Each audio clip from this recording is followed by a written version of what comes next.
Bom, tá indo aqui muito bem. Então, mais uma vez, obrigado, boa noite a todas e a todos, iniciando mais uma das atividades do ciclo de palestras e diálogos filosóficos e espirituais, realizado em parceria com a comunidade Bahá'í de São Caetano do Sul e a USCS. Este é o 11º encontro. Eu vou passar a palavra ao Nader, para que possa, então, apresentar a nossa convidada da noite, né? Então, Nader, por favor, com a palavra. Muito obrigado, Ricardo. Como representante da comunidade Bahá'í de São Caetano do Sul, fico muito feliz de estar aqui com vocês nessa noite, né? Relembrando que a gente realiza essa atividade a cada 15 dias, neste mesmo horário, quarta-feira, das 6 às 7h20. Então, como o 11º encontro, também é uma grande alegria poder estar homenageando Abdu'l-Bahá, que é o filho do representante da fé Bahá'í. A gente tem mencionado ele em muitos dos nossos encontros, gostaria de repetir, que é uma homenagem especial, porque neste ano os Bahá'ís lembram do passamento dele neste mundo, que faz 100 anos. Em 2021, faz 100 anos desse acontecimento. Então, para a gente dar sequência à atividade, eu queria apresentar a Larissa. O nome dela é Michelle Larissa Gandolfo. Ela é graduada em Pedagogia pela Faculdade Tijuco Sul, em Filosofia pela Universidade Metodista de São Paulo. Ela é mestre em Filosofia da Educação pela USP. Ela trabalhou com educação formal como professora de filosofia no ensino fundamental 1 e 2 por 13 anos na rede particular no ABC. Ela é criadora do Desprincesamento Brasil, atuou no circuito SESC com palestras e oficinas para a educação de meninas. Ela atualmente é professora de yoga e instrutora de meditação há 9 anos. Tem se dedicado a estudar o paradigma da parceria e a comunicação não violenta, promovendo escuta empática e circuitos empáticos femininos. Ela também é membro da comunidade Bahá'í de São Caetano do Sul. Então, desejo a todos vocês um grande encontro. Esse é o segundo encontro falando sobre um dos princípios Bahá'ís, né? O encontro passado a gente falou sobre livre, independente busca da verdade, e hoje o tema será igualdade de direitos entre homens e mulheres. Boa noite a todos.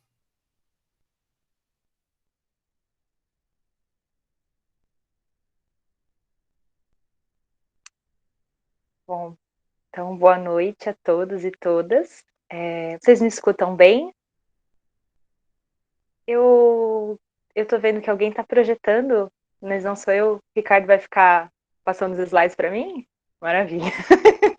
Sim, Lara, pode ficar tranquilo, eu passo. Muito bem.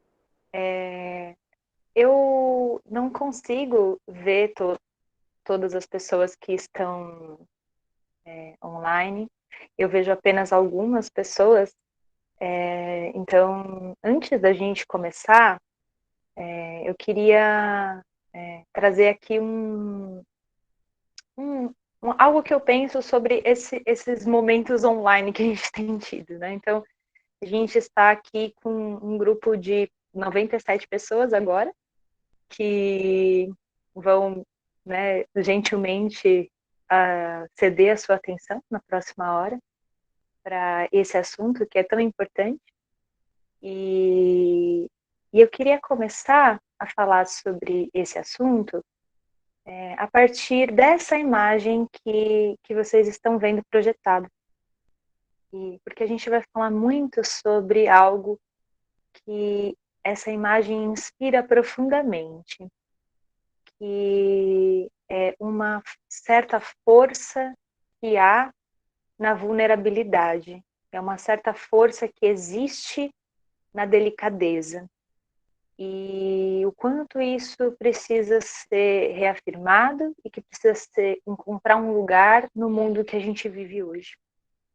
E a gente vai retornar nessa imagem daqui a pouquinho, mas gostaria que vocês tomassem um instante para observar essa imagem e pudessem respirar um pouco aquilo que essa imagem transmite para vocês. Então, Sei que talvez não seja muito ortodoxo isso, né? Mas podemos observar a imagem e tomar uma respiração mais profunda para a gente se conectar com o que essa imagem traz para cada um de nós. Eu acho que a gente consegue usar o chat também, né, ao longo da nossa conversa. Então, se você está de forma que você fica confortável para escrever, você pode escrever no chat o que essa imagem inspira em você agora.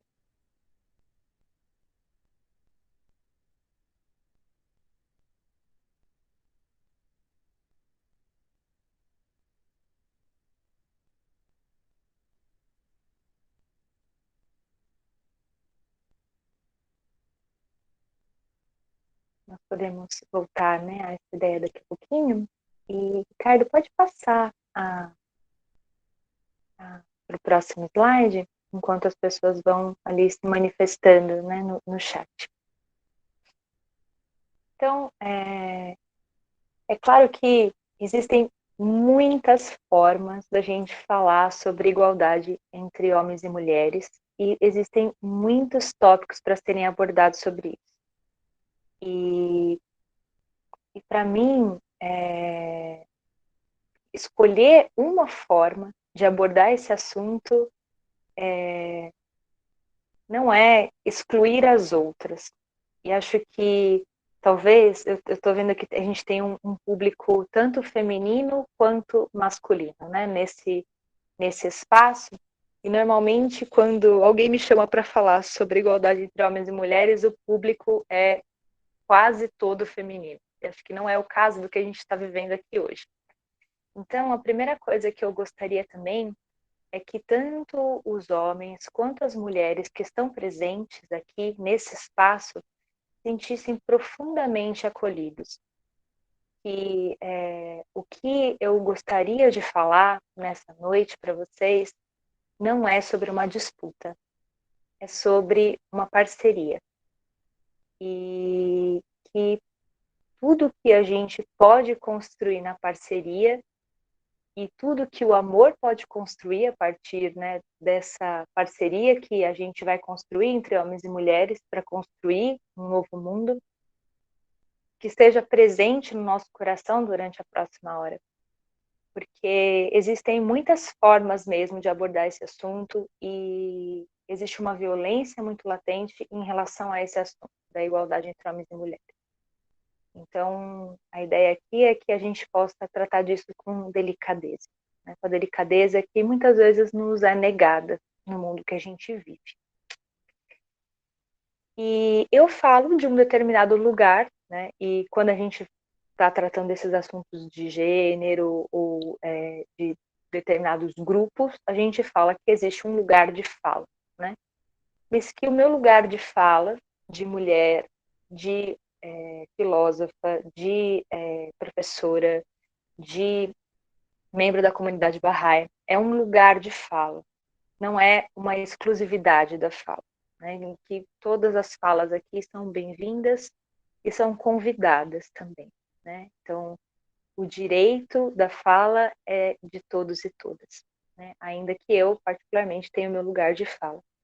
E como eu tenho esse lugar de fala hoje, de convidada, palestrante, professora, de alguma forma, é possível que em algum momento você me veja, por conta da forma como a gente vê a educação e da forma como a gente vê as relações hoje, é talvez possível que você me veja como uma voz de autoridade. Então, eu tenho um pequeno pedido que é de me ver como você, né? De tentar escutar uma fala amiga, uma troca de ideias, que seja prazerosa para mim, que seja prazerosa para vocês e que a gente possa construir a partir dessas ideias que eu trouxe para vocês hoje, tá bem? Se vocês se sentirem confortáveis e se puderem ouvir isso que eu estou pedindo agora como um pedido, não como uma exigência, abram suas câmeras para que a gente possa se ver, né? Para que eu também tenha o benefício de conhecer o rostinho de vocês. E fiquem à vontade para deixá-las fechadas também, para que a gente possa construir aqui um ambiente mais favorável para o que vai se falar agora, que é a igualdade. Podemos passar, Ricardo.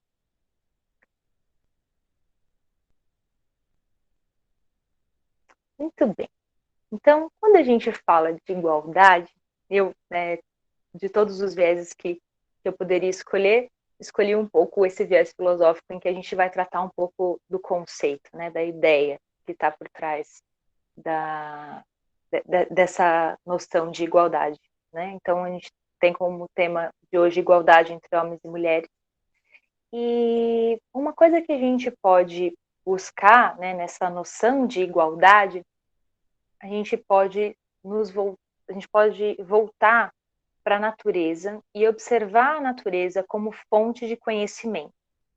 Às vezes o ser humano se esquece um pouco disso, né? E a gente já aprendeu ao longo da nossa história que quando a gente se separa da natureza, as coisas não vão muito bem, né? Estamos aí numa crise climática terrível, com ideias muito preocupantes, né, em torno disso, e sabemos que a natureza é uma grande professora para o ser humano. Então, quando a gente se volta para a natureza, a gente pode perceber aquilo que é natural e aquilo que foi construído pelo ser humano. Né? Então, existem coisas que são fruto da cultura, existem coisas que são fruto da natureza. Né?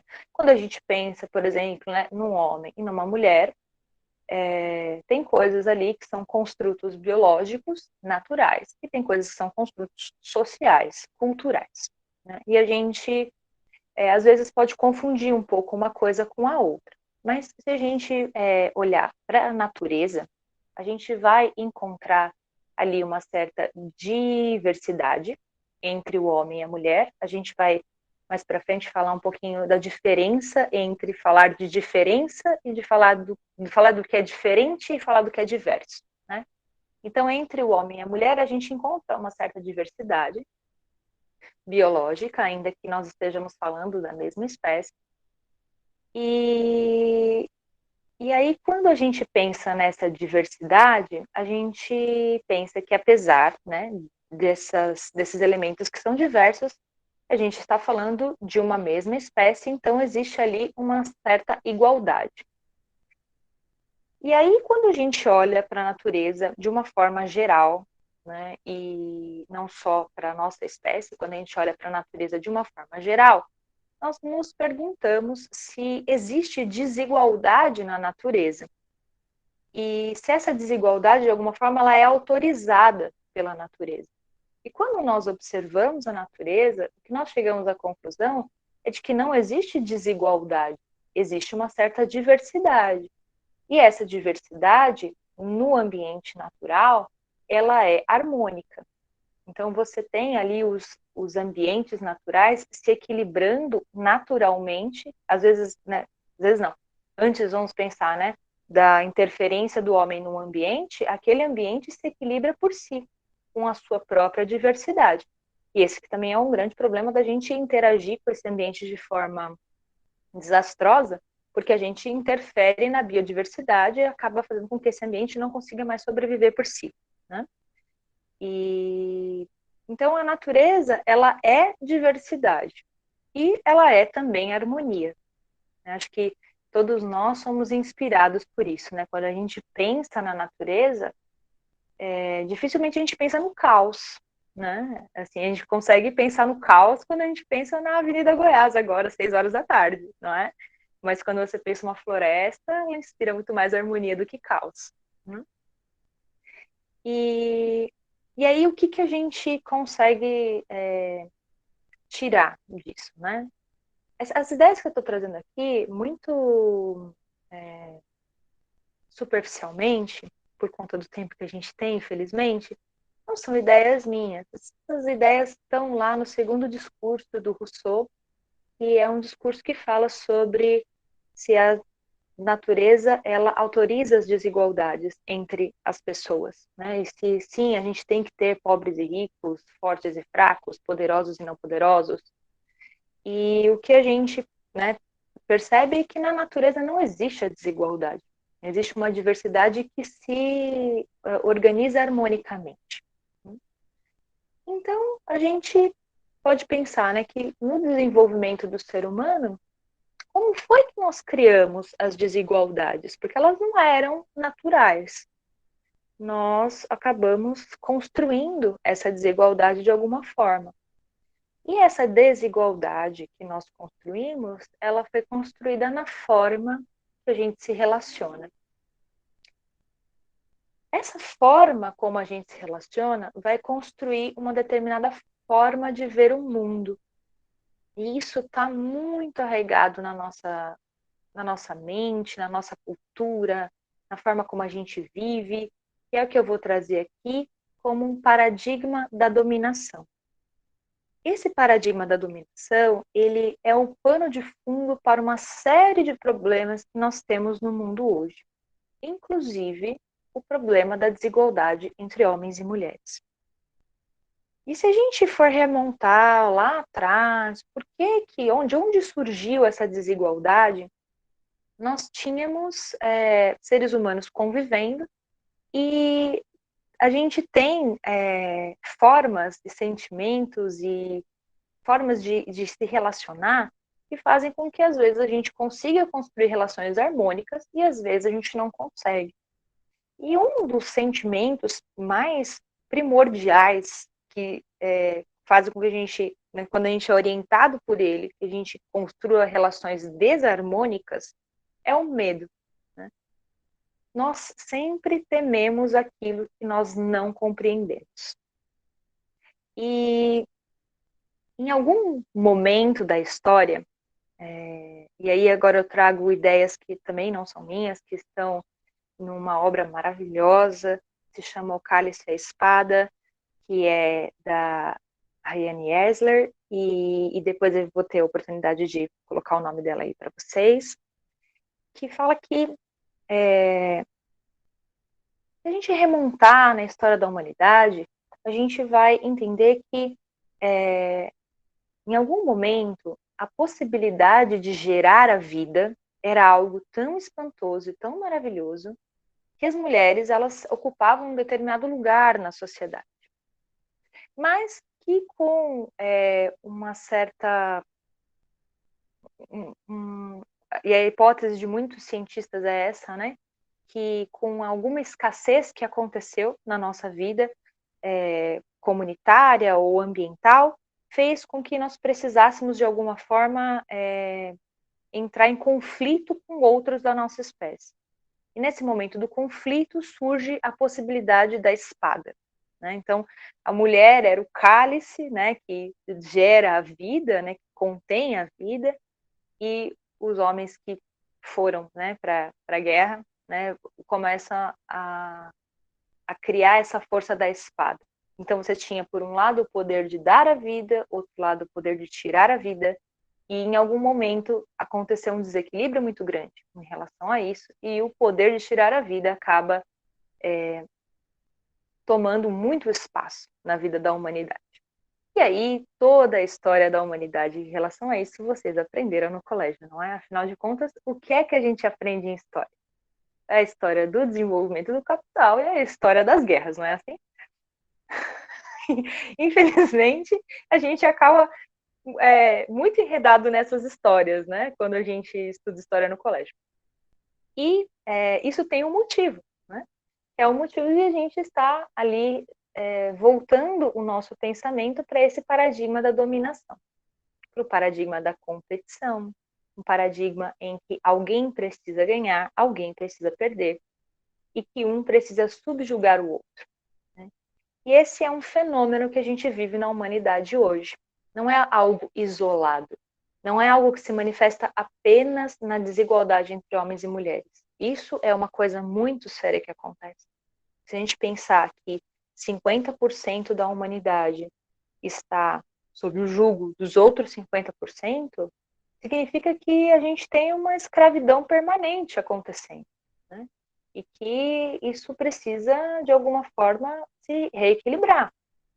E que a gente precisa pensar estratégias para que 100% da humanidade possa evoluir. e não só 50% que tem esse poder da dominação. Podemos passar, Ricardo. Pessoal, eu estou falando muito rápido, vocês estão conseguindo acompanhar? Às vezes as pessoas reclamam que eu falo muito rápido. Tá indo bem? Deem um oi lá para mim no chat para eu saber se está indo bem. Escutei um tá ótimo aqui, muito bem, nossa. Eu tive uma resposta, tá ótimo, sigo, né? Bem professora. Não, mas obrigada, pessoal. Se qualquer coisa, se precisar que vá mais devagar, se precisar voltar em alguma ideia, por favor, escrevam que eu estou conseguindo acompanhar um pouquinho tudo aqui ao mesmo tempo, tá bom? E não, no outro slide, nós estávamos falando que aquilo que a gente não teme, aquilo que a gente teme, que a gente não compreende, a gente acaba temendo, né? E aí vem uma questão que a gente pode assim, perguntar, né? Qual que é o benefício da gente afirmar a inferioridade do outro? Porque nós tínhamos, né, homens e mulheres existindo, convivendo tranquilamente, e esses poderes se desequilibraram de alguma forma, como eu comentei no outro slide, né, dessa questão do cálice da espada, a gente tem esse desequilíbrio, e aí quando esse desequilíbrio acontece, o que eu preciso? Eu preciso de alguma forma dominar, uma parte acaba dominando a outra, né? E para que essa dominação aconteça, eu preciso afirmar uma certa inferioridade. Vocês conhecem bem essa história quando vocês se lembram da propaganda nazista. Vocês conhecem bem essa história quando vocês se lembram da discussão que havia, por exemplo, durante a escravidão negra nas Américas, em que a igreja dizia que os negros não tinham alma. Então, quando eu preciso dominar um grupo, para que haja essa dominação, eu, além da força, preciso usar as ideias. E a ideia de inferiorizar o outro faz com que isso acabe fazendo o outro não buscar sua própria identidade, porque se eu, no campo das ideias e no campo do discurso, convenço que o outro é menor, fica muito mais fácil a dominação, porque o outro, desde cedo, será ensinado que ele é menor, né? Então, existe, né, um sentido em a gente continuar escutando até hoje falas que inferiorizam um determinado grupo. Essa palestra especificamente está falando sobre o grupo das mulheres, né, em como que a gente escuta periodicamente uma mulher sendo deixada de lado numa conversa, porque é uma conversa de homens, né, ou quando um assunto não é um assunto de mulher, né? E assim, parece uma coisa tão distante da nossa vida, né? Às vezes, quando a gente fala assim, não, imagina, isso não acontece mais, nós mulheres, com nossos espaço. Isso às vezes acontece são nas pequenas entrelinhas, né? Ontem mesmo tivemos aqui um problema em casa, precisava chamar um pedreiro, e aí, no meio da conversa, dando o orçamento, o pedreiro parou de falar comigo, virou-se para o meu marido e disse: "Você que é o homem da casa?" E esse é o tipo de conversa que a gente escuta, né? Assim, eu não vou mais falar com essa que é menor, né? Com que eu tratei até agora, mas com você que é o homem da casa. Enfim, são coisas que a gente passa, não é? Mas que tem um certo sentido, né? Quando a gente afirma a inferioridade, é mais fácil de dominar, né? Aquilo que precisa ser controlado não traz mais medo, não é mais uma ameaça. Então, essa necessidade de controle acaba também fazendo com que a gente construa determinados tipos de relação, né? E aí, além, né, dessa inferiorização, né, como que isso se dá no campo das ideias? Na valorização ou desvalorização de capacidades e características, né? E aí, se a gente pensar um pouco na nossa vida hoje, se a gente pensar um pouco sobre como a gente aprende o que é o ser humano, isso é muito claro, muito, muito claro, né? Então, nós entendemos, né, que existe uma ideia de que as mulheres são mais afetuosas, que as mulheres são mais sentimentais, que as mulheres são mais coração e que os homens são mais razão, os homens são mais racionais, os homens são mais inteligentes, até esse tipo de afirmação a gente vai encontrar. Isso parece coisa do passado, mas, assim, se você entrar hoje, eu fiz filosofia, no curso de filosofia, de 60 pessoas, 4 eram mulheres. Uma se formou. Então, assim, não é algo que tem essa coisa de existem cursos de homens, cursos de mulheres, né? No curso de pedagogia de vocês, né? Que tem uma turma de pedagogia aqui me ouvindo. Qual é a porcentagem de homens que tem, né? Assim, ou um curso de engenharia, né? Qual é a porcentagem de mulheres? A gente ainda tem essa ideia, né? De que mulheres estão mais voltadas para o cuidado, os homens estão mais voltados para a racionalidade. Mas essa diferença, será que ela é natural? Será que ela é construída culturalmente?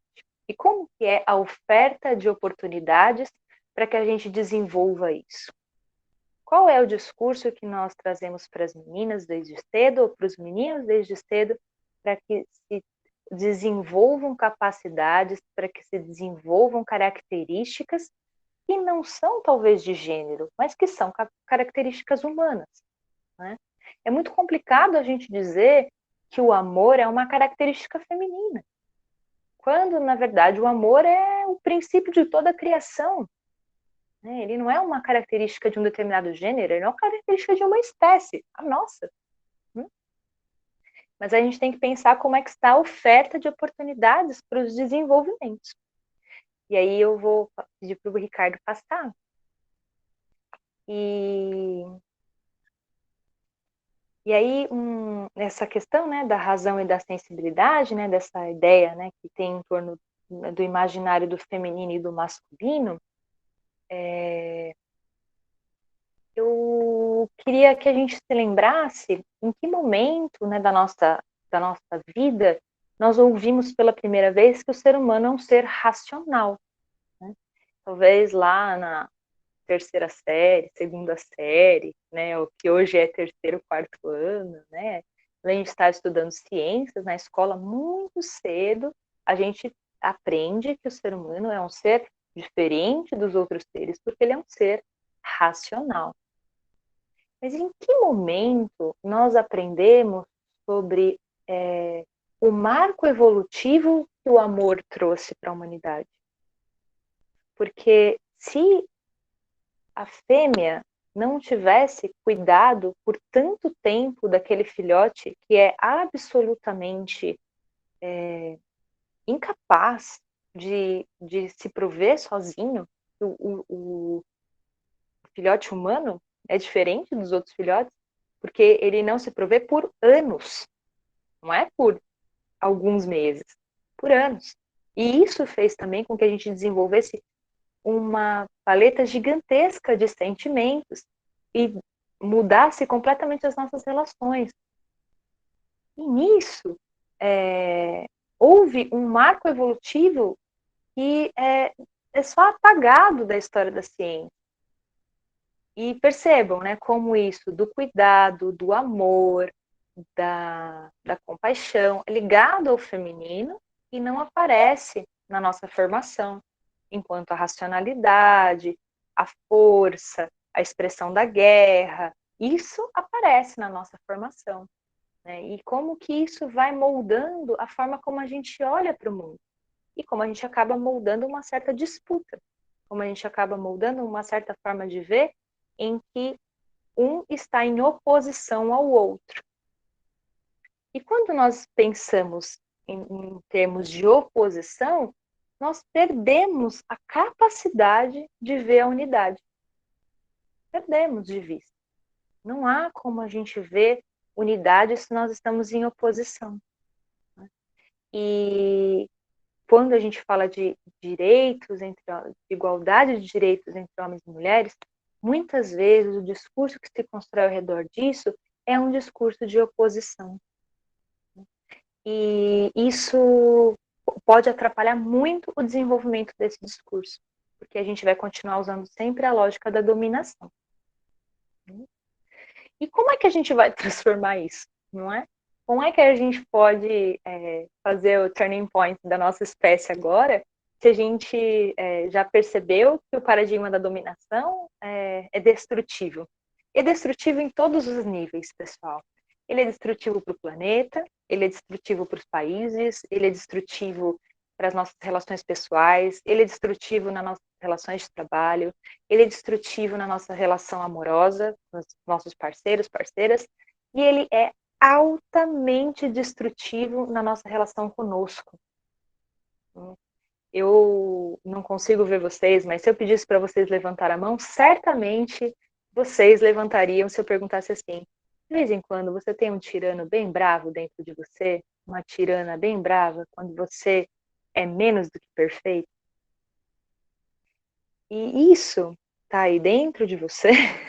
O pessoal levantar, tem uma mãozinha eletrônica, né? Isso tá dentro de você porque você foi educado dentro desse paradigma da dominação. E até conosco mesmo, nós não conseguimos mais ser empáticos, nós não conseguimos mais ser amorosos.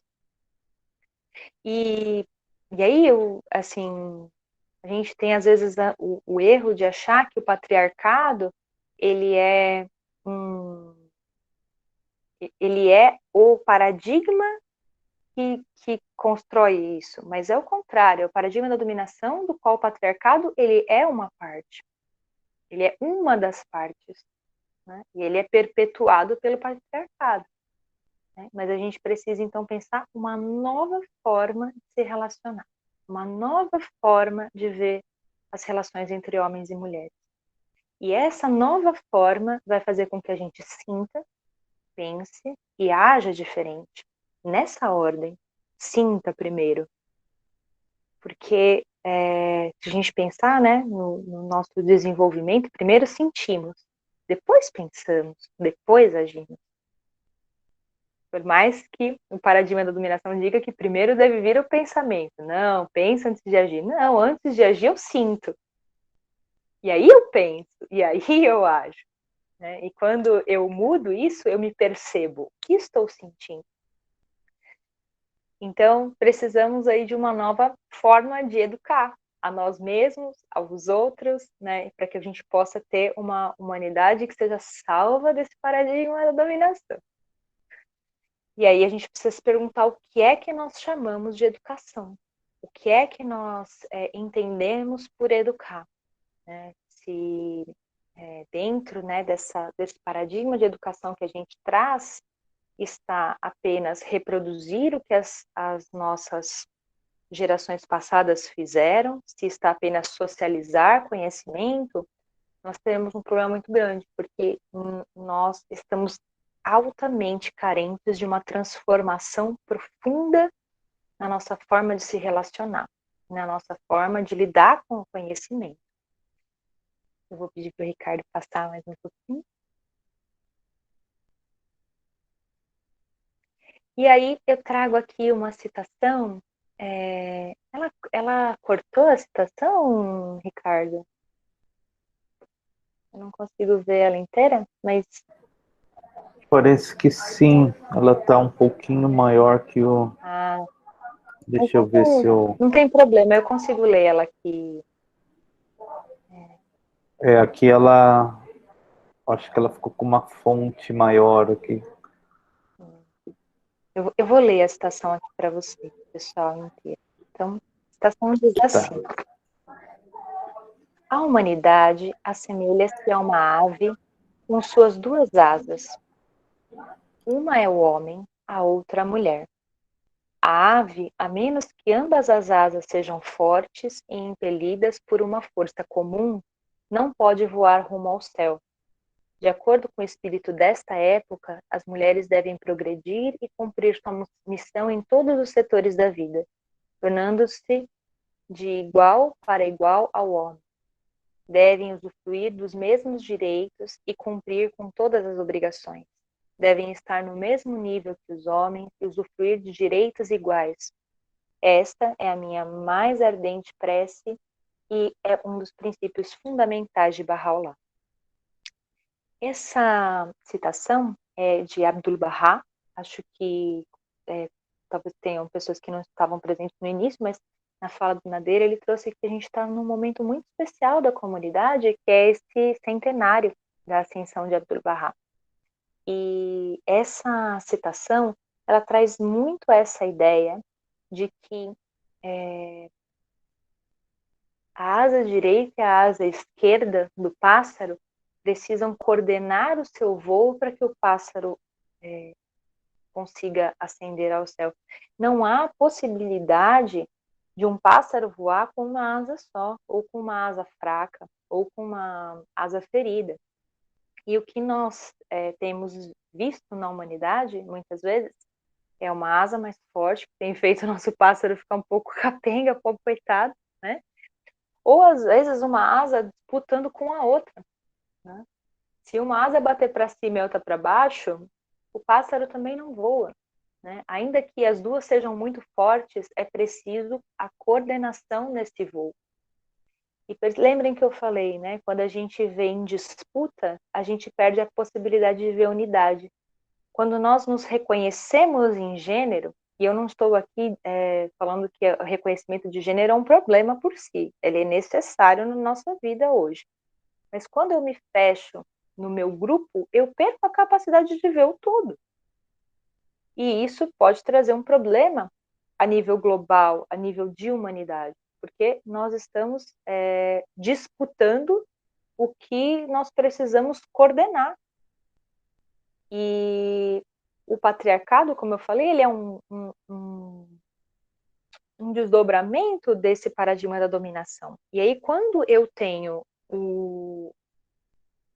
vamos pensar de alguma forma, né, aqui, o oprimido se comportando como o opressor para vencer a opressão, na verdade, nós só estamos aumentando a opressão. E nós sabemos que, né, Paulo Freire diz isso, e eu acho que uma das falas do Paulo Freire que assim, mais ficou presa na minha mente, assim, que é o oprimido, muitas vezes ele hospeda o opressor.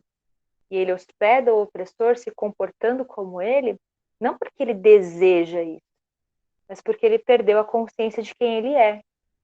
E quando nós fomos educados num paradigma de dominação, muitas vezes agimos de forma dominadora para buscar o fim da dominação, muitas vezes, porque não sabemos quem nós somos, perdemos a capacidade de nos conectar conosco. E ao perder essa capacidade, não somos capazes mais de coordenar o voo rumo ao céu. E é claro, né, esse texto é de 1916 ou de 1913, agora me confundi. Mas vejam como é atual, vejam como essa é uma ideia para o novo tempo. E nós estamos nesse novo tempo. É um tempo em que nós precisamos tratar a igualdade não como algo, não como uma lista de princípios ou algo que está apenas, vamos pensar assim, né, nos nossos valores que nós dizemos ter para nos identificar. A igualdade é uma questão de sobrevivência para nós agora.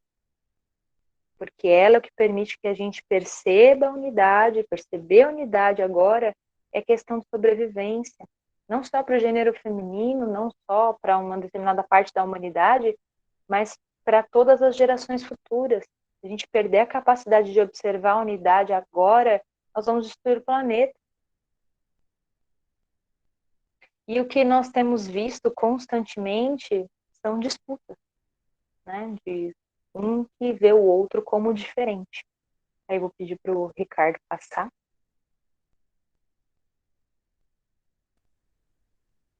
Então, a gente precisa, nesse momento, construir um novo paradigma, né? Que é o que a Riane Eisler traz no texto dela como um paradigma da parceria.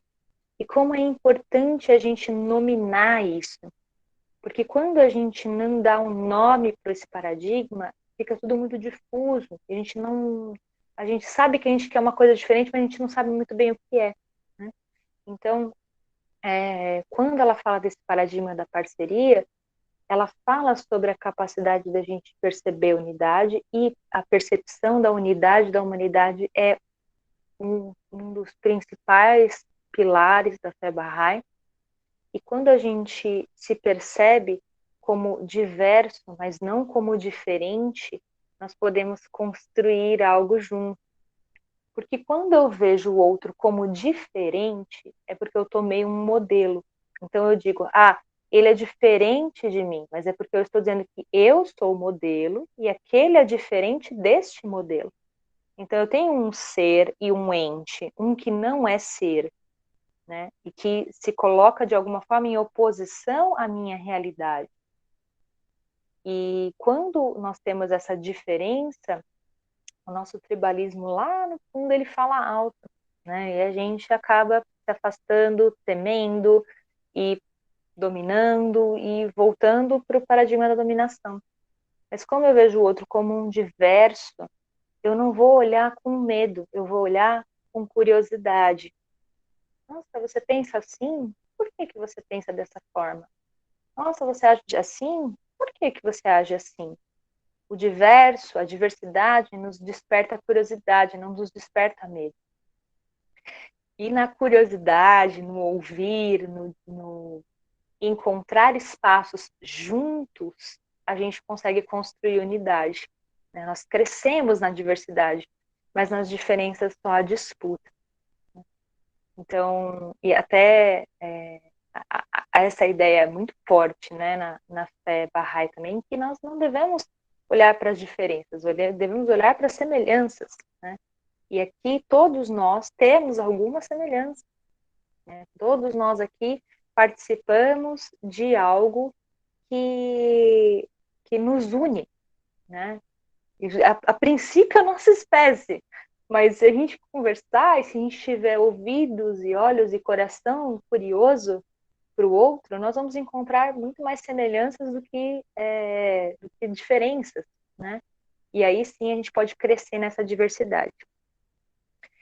E, por fim, né, o que, né, eu gostaria de marcar aqui muito forte da minha fala, né, para a gente também ter um tempinho para conversar, é que esse fenômeno da separação, do diferente, né, ele é um fenômeno que pode ser superado. Essa separação do ser humano do outro e até dele mesmo, ele pode ser superado por uma visão de unidade. E a violência que essa separação, que esse paradigma da dominação traz, ela pode ser superada por empatia e parceria. Isso é possível. A chave para isso, lá no comecinho eu tinha dito que a semente do mal é como nós construímos as relações. Nos relacionamos de forma distorcida, construímos instituições, construímos relações, construímos pessoas distorcidas. Agora, se nós encontramos uma forma de nos relacionar bem, nós conseguimos evoluir. Não só as mulheres, toda a humanidade. Nós precisamos encontrar essas formas de se relacionar diferente. E para isso precisamos fazer diferente, precisamos questionar nossas próprias ideias, questionar nossos próprios comportamentos. Isso pode ser um pouco difícil, mas é o que pode transformar o mundo. Né? E isso é educação. Né? Em algum slide tinha, né, o que chamamos de educação. Educação é a nossa capacidade de se manter curioso ao longo da vida e de fazer diferente, para que a gente possa construir algo diferente. E aí, né, eu deixo vocês com essa questão, né? Qual é o mundo que você deseja viver? É um mundo em que existe parceria entre homens e mulheres, e que se constrói e a humanidade prospera? Ou é um mundo em que homens e mulheres disputam, se dominam, se destroem? Não trouxe aqui dados de feminicídio, não trouxe aqui dados, né, da disparidade do trabalho entre homem e mulher, questão salarial, nem a quantidade de homens e mulheres que evadem da escola, nem trouxe a questão do Afeganistão, né, não por hora, mas são todas essas questões aí que estão vivas nesse mundo, né, e que nós que estamos vivos nesse momento, que temos essa tarefa geracional de superar algumas coisas que não foram superadas até agora, essa é a nossa tarefa para o futuro. Eu pergunto, qual mundo você quer viver? E que parte você quer tomar na construção desse mundo que está por vir? Então, ele virá, mas que parte você vai tomar para que esse mundo venha? Ricardo, acho que pode passar, eu só tenho aqui a tratar sobre a imagem, né, que eu trouxe no início. Ele é uma imagem de uma grafiteira afegã, né? E aí está o nome dela para vocês. Tem muitas obras interessantes dela e tem sido bem disseminado agora, né, com essa questão do Talibã e o medo, né, que paira sobre as mulheres no Afeganistão nesse momento. E no próximo slide tem algumas referências. Então, para fazer essa fala, me baseei em 2 palestras de Abdu'l-Bahá, que fala sobre a igualdade entre homens e mulheres, o texto da Rayane Eisler, que fala sobre a pré-história, né, e como a mulher foi apagada da história, é o Cálice e a Espada. O livro dela, O Poder da Parceria, é um ótimo livro para quem quer tomar parte nessa construção no novo mundo. E algumas ideias que eu trouxe também, que estão segundo o discurso de Jean-Jacques Rousseau. Bem, a BNT me perdoe, fiz umas referências um pouquinho mais light. E na sequência temos aí os contatos. O meu contato pessoal e contato da comunidade Bahá'í, caso alguém queira entrar em contato. Se você quiser fazer parte dessa construção com a gente aqui no bairro onde fica USP, estamos aí com atividades. Entre em contato com a gente para participar também. E aí fico aberta para perguntas, para comentários, para conversar um pouquinho.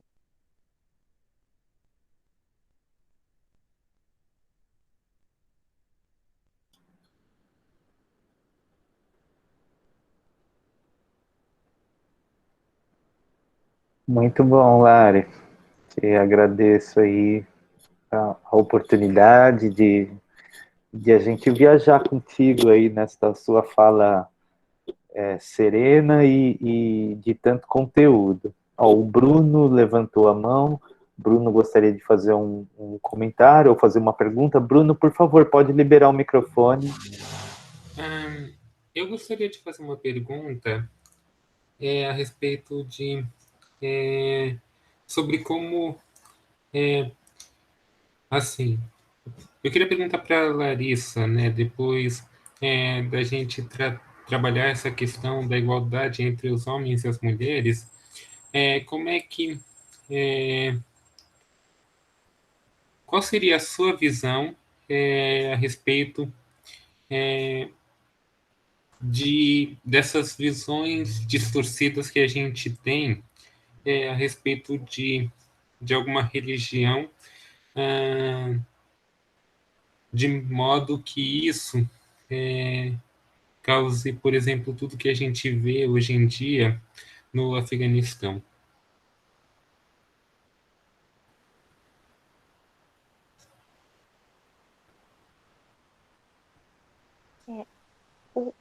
A questão do Afeganistão específica, a gente tem... eu não vou entrar aqui em muitos detalhes políticos, mas nós sabemos que existiu um grupo que tomou o poder e que nos últimos 20 anos esse grupo não estava no poder e aí houve um certo avanço para as mulheres e agora existe uma grande preocupação de que esse avanço retrocedesse, não por conta da religião em si, mas por conta da interpretação que esse grupo específico faz do Islã. Tanto que se você vê as mulheres as mulheres afegãs, perdão, elas reclamando pelos seus direitos, elas não estão contra o Islã. Elas não querem deixar de ser muçulmanas. Elas estão muito firmes na sua fé, lutando pelos seus direitos e que são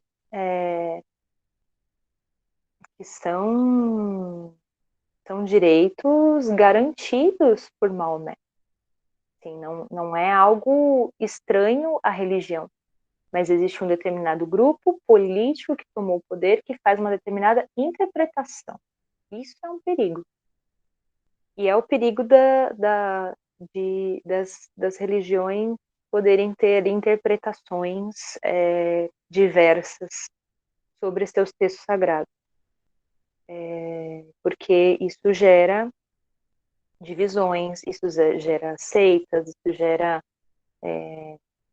disputas dentro da própria religião. Né? Em vez de se entender o texto sagrado como algo que se abre para a humanidade crescer e evoluir em um determinado momento da história, porque existem muitos livros sagrados ao longo da história da humanidade, em vez de se entender isso como algo que se abre para a humanidade evoluir, começa a se criar uma disputa dentro do texto, porque não há um convênio, não há uma força que mantém a unidade dentro daquela religião, dentro daquele momento. Né? E isso é muito perigoso, porque a humanidade, eu sei que a fala que eu vou fazer agora pode causar um certo desconforto em algumas pessoas, mas a humanidade, ela precisa da religião. A humanidade, ela tem sede de espiritualidade, porque nós não somos seres materiais, né?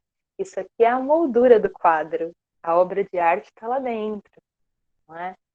E tanto que isso fenece, acaba, não é? Mas o que floresce dentro de nós, conforme a gente vai amadurecendo, não vai decaindo, né? A moldura acaba, mas a obra de arte permanece. Né? E então nós temos sede de espiritualidade porque somos seres espirituais. E as religiões, elas têm um papel importantíssimo. Né? E é muito triste ver uma religião sendo destruída dessa forma. Né? Algo que deveria ser só sagrado, só fonte de conhecimento, só fonte de conexão e amor sendo destruída pela dominação. A minha visão é isso, é muito triste mesmo. Mas existe a possibilidade de transformação, existe a possibilidade de mudança. Dentro da Fé Bahá'í, nós não temos essa diferença porque nós temos, o próprio Abdu'l-Bahá era o centro do convênio, então nós temos essa força que mantém a unidade. Ninguém pode interpretar um texto. Bahá'í, os intérpretes já fizeram isso. Né? Nós entendemos, temos a nossa própria leitura, mas nós não temos seitas, grupos que fazem sua própria interpretação, seguem sua própria religião dentro da fé. Não, nós mantemos uma certa unidade. Isso nos protege de alguma forma, porque é realmente perigoso, né, fazer interpretações, porque isso vira arma de dominação do outro. Não sei se eu respondi a sua pergunta, se eu fui muito longe. Respondeu sim, Larissa. Muito obrigado. Mas é que agora me surgiu uma outra pergunta, né? Você disse que como é que funciona esse processo?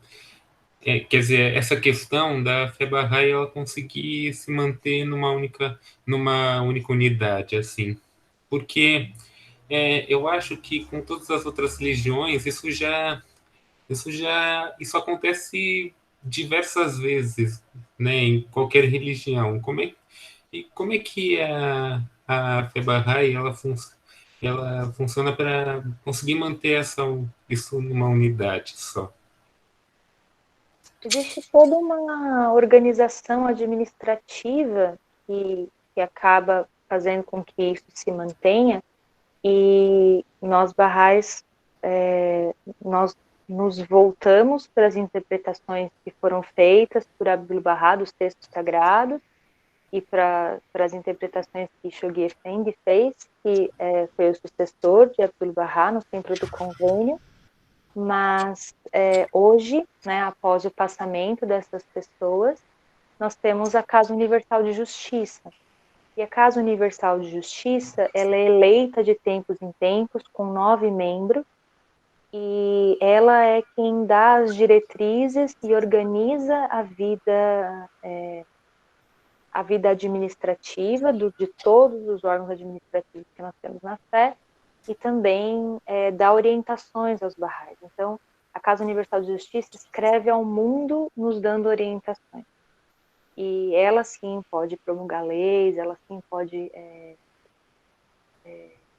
nos ajudar a fazer uma leitura mais correta da realidade.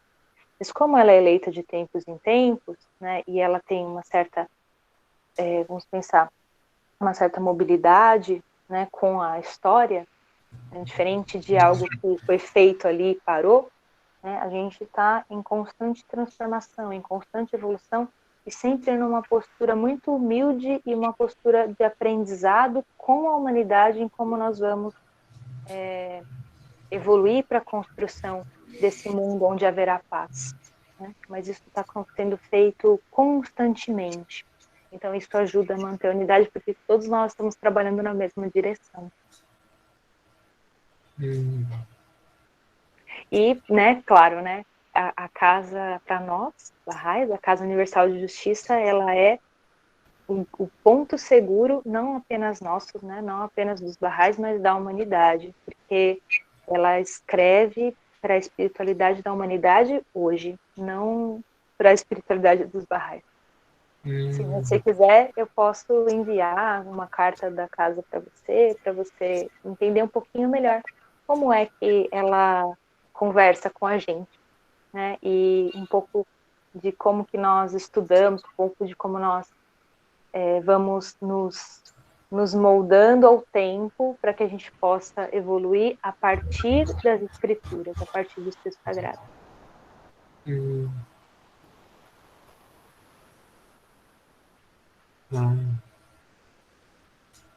Mas eu vou ficar muito feliz de poder compartilhar isso com você e com quem mais quiser. O meu contato está na tela, pessoal. Não deixem de perguntar, nós adoramos fazer isso. Muito obrigado. Obrigada eu, querido.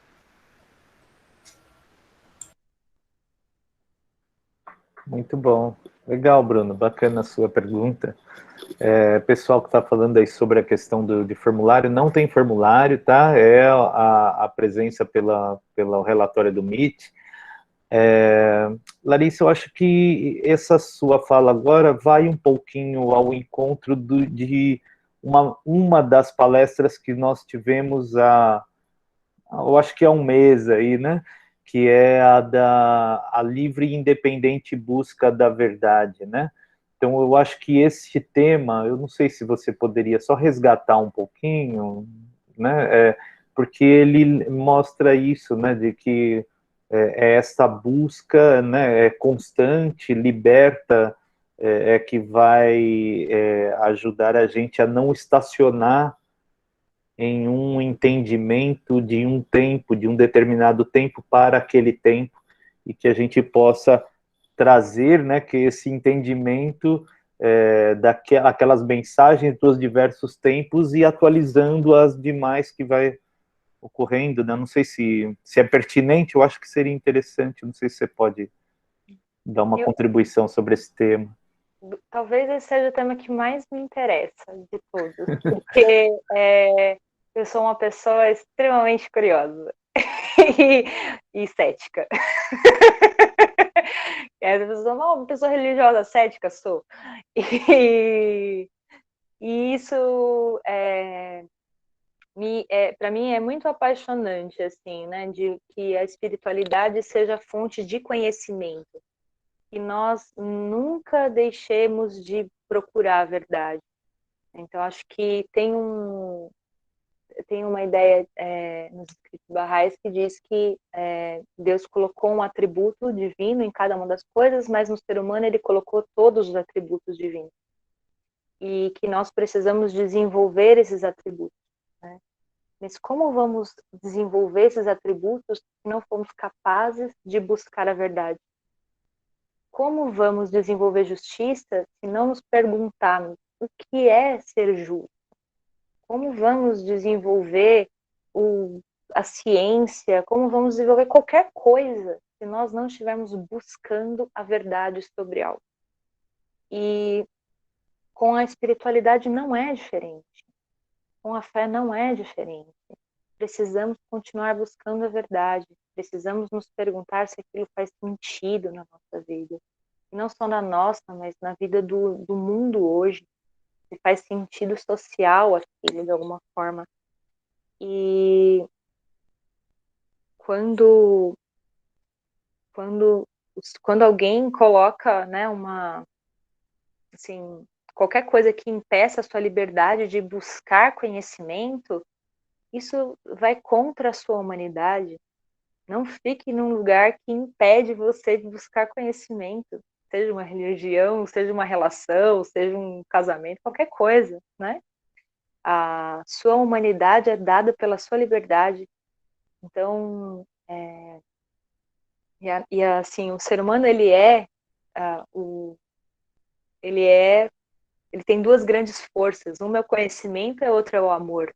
Né? Então, se nós somos impedidos de buscar conhecimento, tem alguma coisa muito errada. Né? Se nós somos impedidos de questionar, de duvidar, de perguntar, tem algo muito errado. E é essa capacidade e essa possibilidade que permite com que a gente tenha saído das cavernas. Né? Então, né, se queremos continuar evoluindo, se queremos continuar construindo melhores relações, se queremos continuar crescendo, precisamos ser capazes e ter a permissão de fazer perguntas, né, de questionar.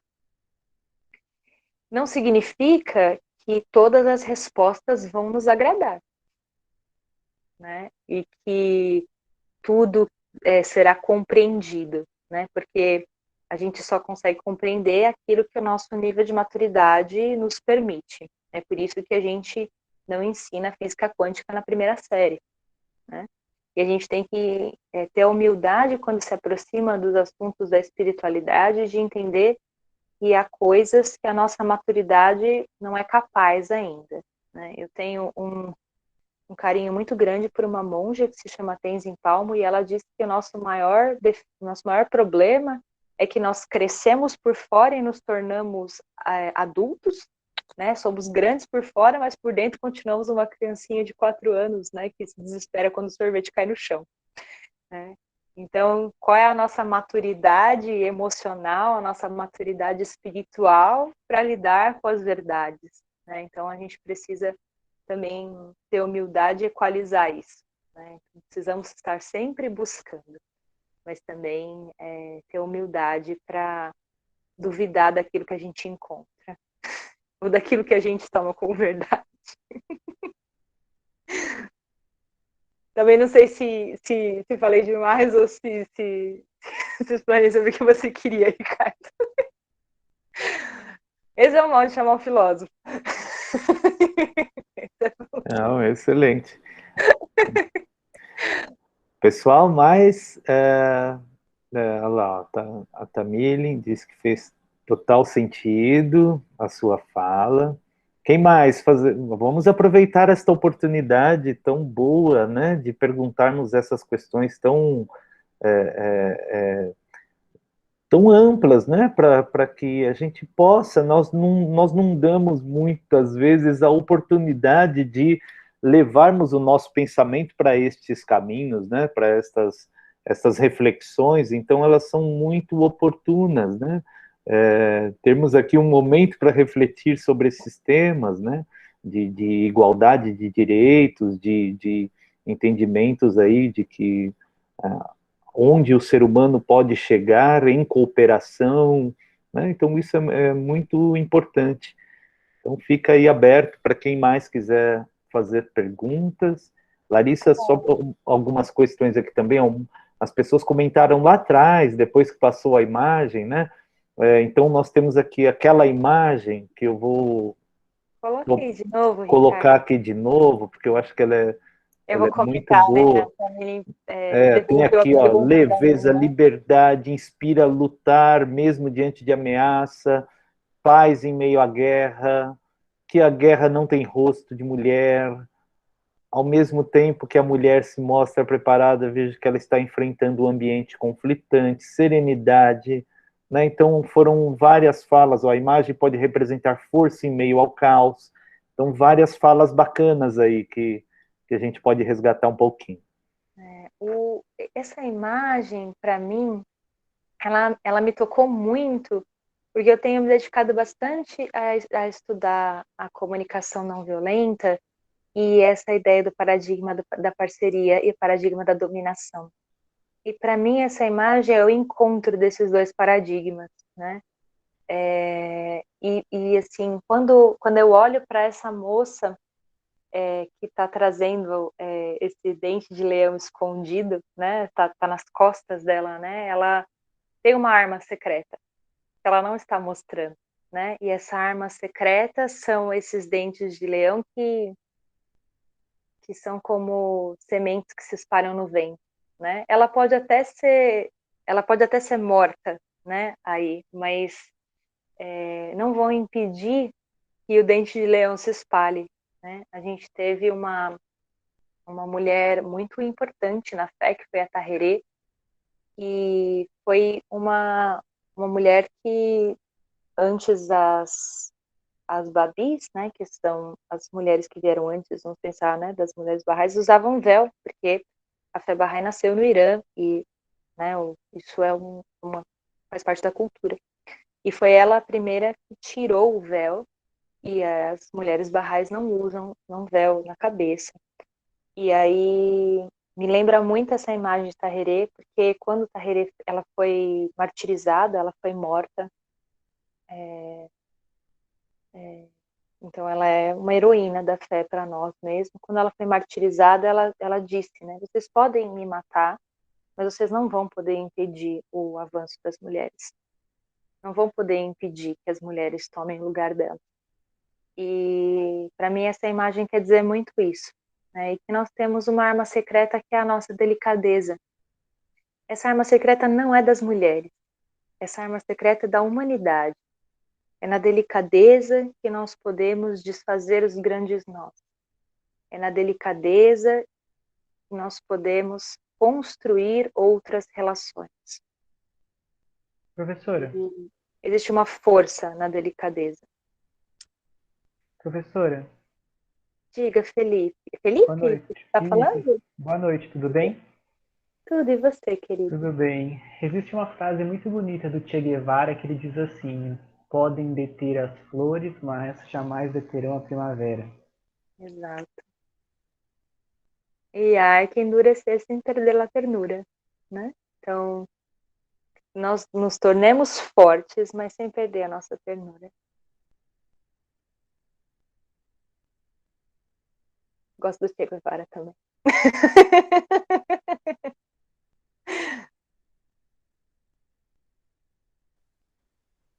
Muito bem. Espero que tenha respondido. Era Tamilin. Agora eu tô com medo de errar seu nome, querido. A Tamilin. Tamilin. A Tamilin que lhe devolveu a pergunta, né? A sua interpretação desta imagem, né? Muito bom. Parabéns pela resposta. Eu acho que juntou todos os comentários em uma única resposta. Parabéns pela palestra também. Obrigada, querido. Muito bom. Pessoal, mais alguém quer aproveitar para fazer algum comentário ou alguma pergunta? Estamos indo para os nossos momentos finais. Posso fazer um convite, Ricardo? Pode, por favor. Então vamos aproveitar aí o espaço. Se vocês não forem viajar nesse feriado, teremos um encontro na rua. Aqui próximo da universidade nós temos a Kennedy e temos a Rua Nazaré. Talvez vocês conheçam porque tem um hospital aqui próximo, né? Que é o Albert Sabin. E atrás, né, do Albert Sabin tem uns jardins.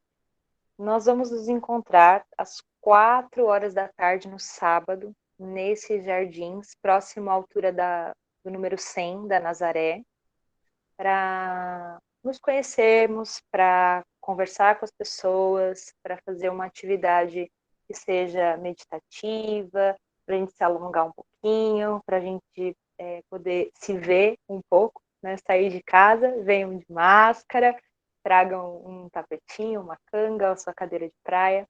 Parece que o dia vai estar bom e a gente vai ter a oportunidade de se conhecer um pouquinho melhor e vocês vão ter a oportunidade de conhecer um pouquinho mais sobre a meditação e sobre como que nós na comunidade estamos construindo esse novo mundo. Acho que precisamos de pessoas que possam, como nessa imagem, se levantar diante da força, com delicadeza, para construir um mundo melhor. Então, vocês são todos convidados e convidadas a estar com a gente no sábado, às 4 da tarde. Muito bom, muito bacana.